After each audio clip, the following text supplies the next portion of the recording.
Jungkook slowly advanced towards you with the same flare in his eyes as before. You was shaking in fear. He stopped in front of you and whispered in your ear.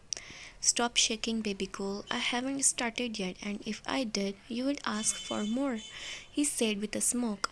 You looked at him blankly with your eyes wide open. There was a second of silence, then he burst out in laughter. He threw himself against the wall and bent over weakly, slapping at his knee. That wasn't funny. You glared at him. Your expression said either ways. He continued laughing hysterically. Fuck off, you hissed and walked past him, making your way towards the door. Wait, he said, wiping his tears away.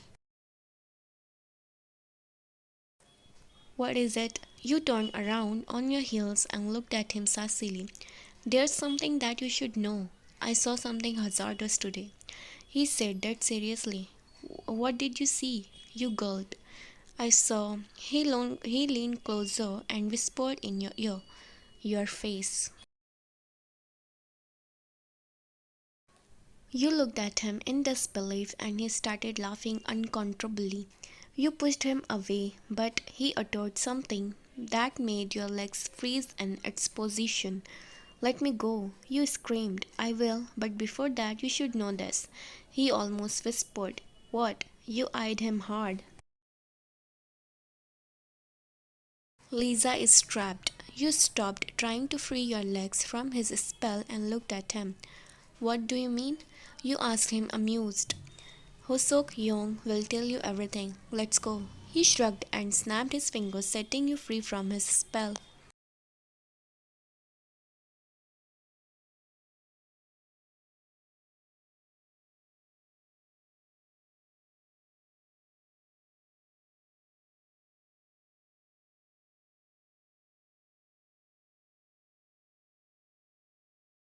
You both finally reached the door, brown and dull like all the others, and you could already see people inside. Well, here we are. He smiled kindly and opened the door wider. Hosok, along with the other men, and Hansok surrounded Lisa's hospital bed. IVs, heart monitors, and oxygen tanks were attached to her. The hospital room was a concrete pan with a window the size of a biscuit tin lid. It had a stagnant smell like it's cleaned with plain water instead of disinfectant. The bed sat low to the ground, the frame bearing the signs of rust and the mattress worryingly thin. An old TV set hanged from the ceiling. The window gave you a view of the world below just beneath the screen. In the corner were two chairs frayed with wear and tear. It was a typical hospital room, sparse and functional. You sat next to Lisa and stared dejectedly up at the ceiling. You took her hand in yours and looked at her pale body. But something wasn't right. Her body was very pale, unlike any normal human being's, and moreover, she wasn't breathing. Her body was still stiff. She looked like a corpse. You glanced over her heart monitor, which didn't indicate her heartbeat. You looked at Hosok and asked him what's going on. He looked at you in despair and motioned Jimin to take Hansung out of the room. Once Hansung had left, he advanced towards you and placed his delicate hands over your shoulder. Hosok, what's wrong? Your lips trembled. Hosok's eyebrows knitted into a frown. She's alive, but I can't find her soul. He looked at you. What the fuck does that mean? You blurted out, scared and confused. Hosok sighed and made you sit down. You can't live without a soul, well, unless you are immortal, which she isn't. Since she is still alive, that means she's possessed, and whoever is possessing her locked her soul up. He breathed.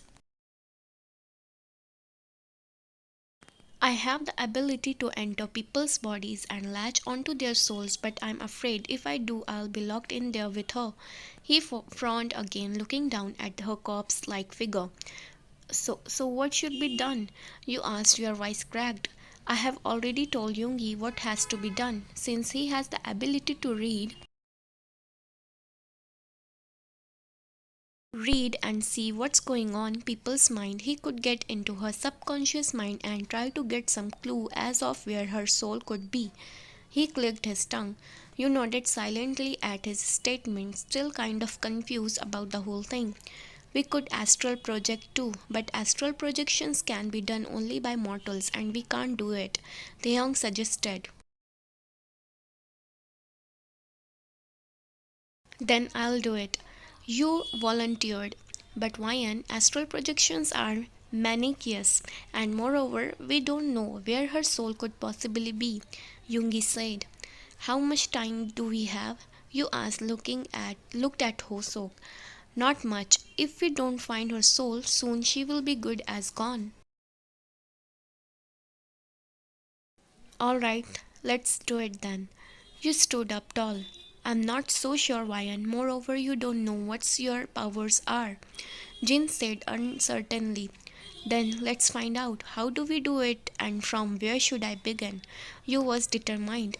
Well, we could begin with training you, but since we don't have much time left in our hands, we have to summon your powers. Namjoon walked towards you. Let's do it then. What are we waiting for? You posed. It could possibly extirpate you. Yoongi's eyes flickered in concern. I couldn't care less. What's the point when I can't save the ones I love? You looked at Lisa.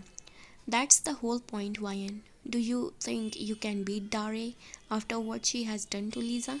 Namjoon shifted his gaze from you to Lisa. Has Dare done this to Lisa? You raged in anger. Yes, and this only proves that she has become stronger, Taeyong commented. Hosok, we will begin at midnight. Caller took better control of you. Are you? You cut him off, saying, Yes, I'm sure. You read his mind, your eyes flashed with indignance and anger. Anger, much like lightning on a pitch black night. None of them could recognize you anymore. The girl whom they used to know was gone.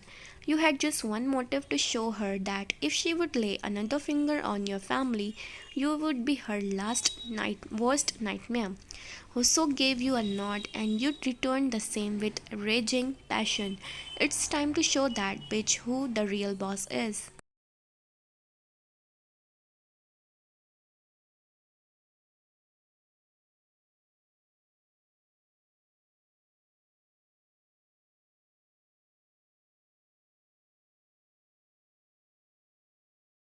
The silver grey Mercedes cruised down the freeway traveling south. Jungkook was sitting in the front driving with so much soft leather around him that he could barely hear the 389 horsepower 6-liter engine. At 80 miles per hour the engine was only filling. No Taeyong, we are not going home. We are going to do the clearing so that we can have more roof to perform the spell, Namjoon announced.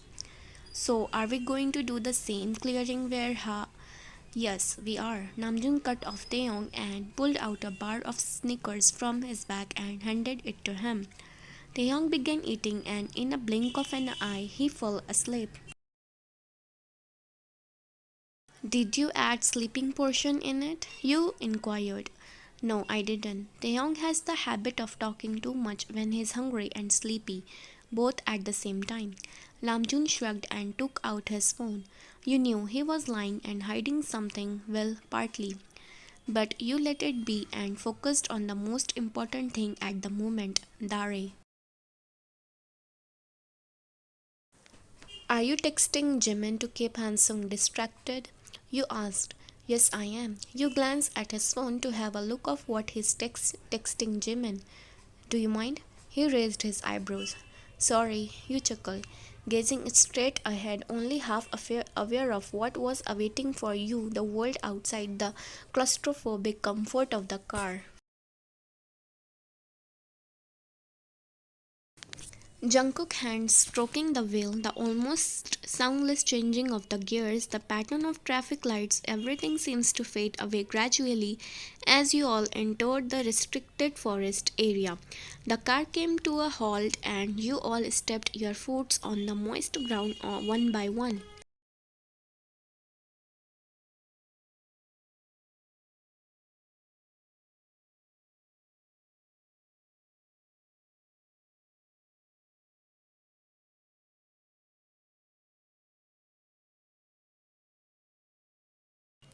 Why here, out of all the places?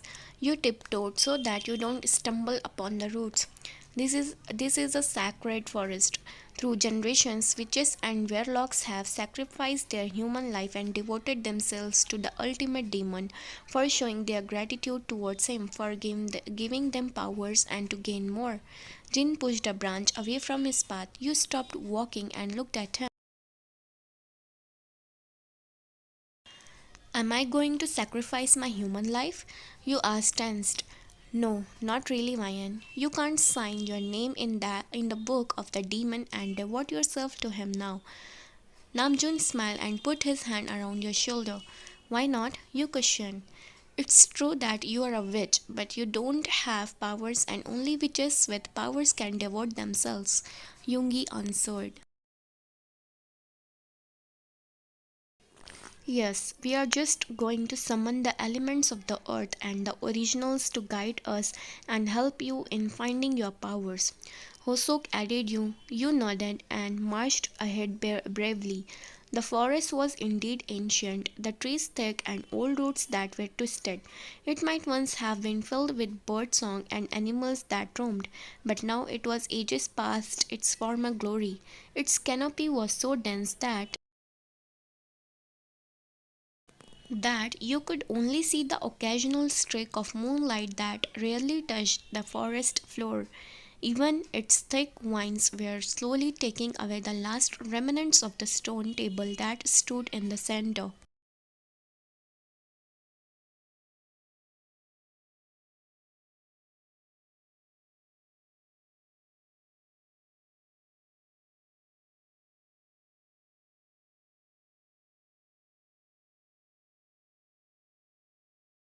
Here we are, Namjoon said and stood in front of the stone table.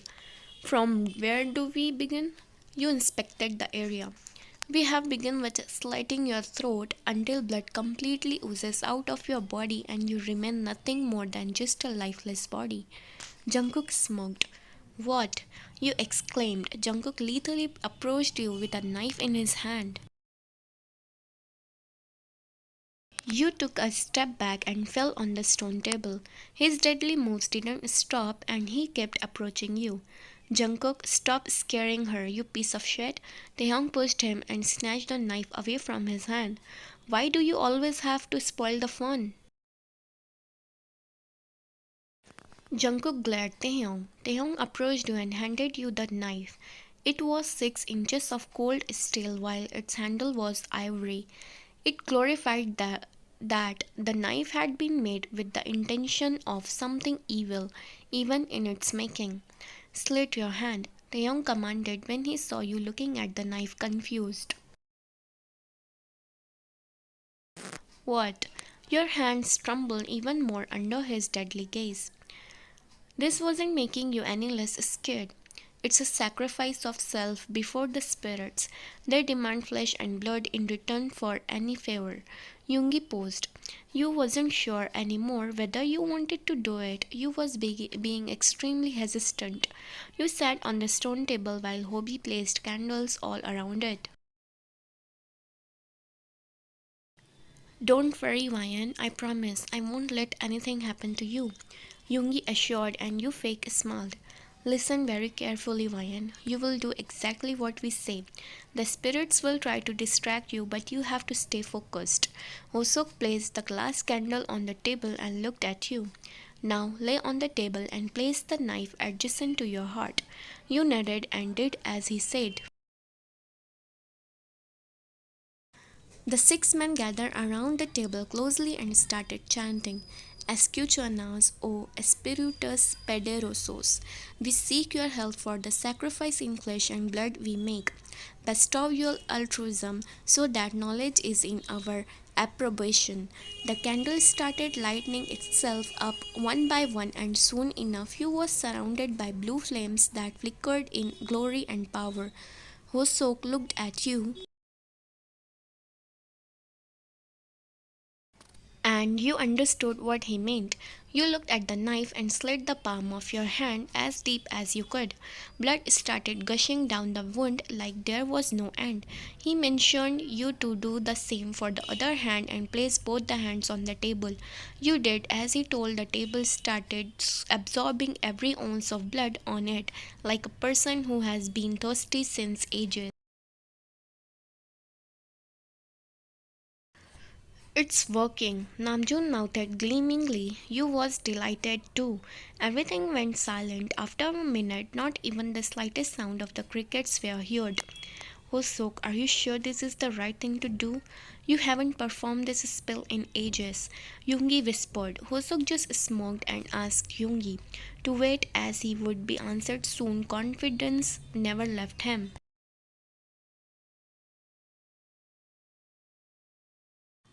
The wind answered. It came in rushing, powerful gusts. It roughed up all of your faces, sprayed to your hairs, then it raced away far behind the old mighty trees. The wind was roaring in the great bare trees of the center as if it were some wild, dark grove deep in a forgotten land. It made its way towards all of you again. The wind sounded its mighty roar, making everything that surrounded it shake in fear. Even the leaves fled in terror.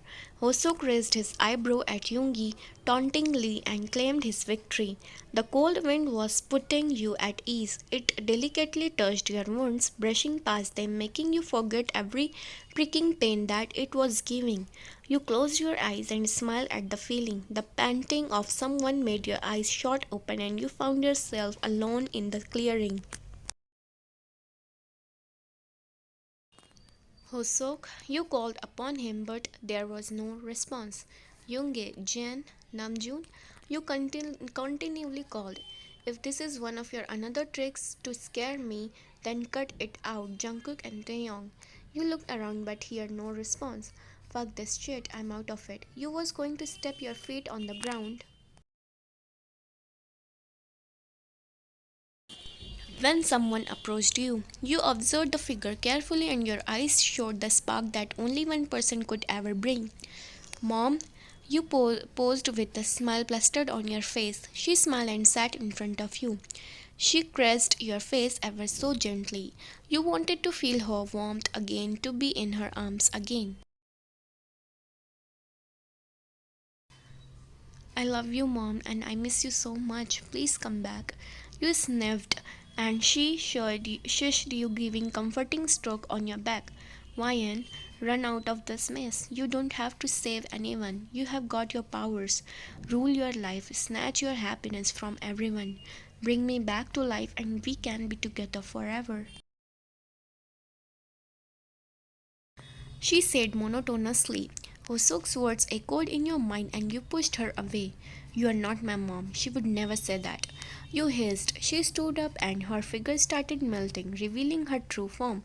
You gasped and held the knife in defending position. She advanced towards you slowly. You are an abomination for everyone. You are the reason why your mom is dead. And Lisa is suffering because of you. She circled around you.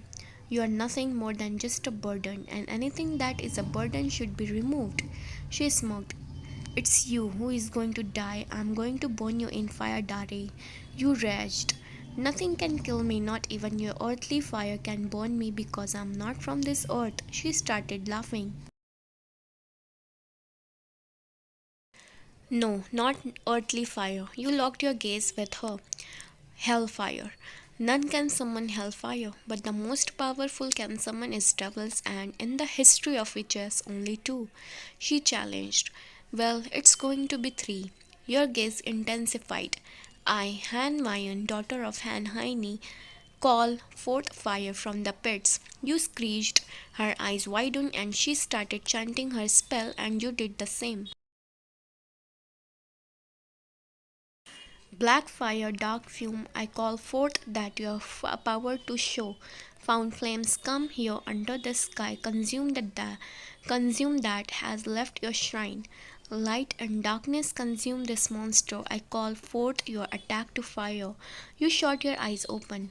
Rod in hell. You snapped your fingers and she started burning in hellfire. She scurried her away towards the old oak tree and started consuming it along with her, and then she went up in hell flames, the gorgeous searing inferno. Everything came back to life, and you returned to where everything began. Vian now lay on the table and placed the knife adjacent to your heart. Osok said. You looked at him and smirked.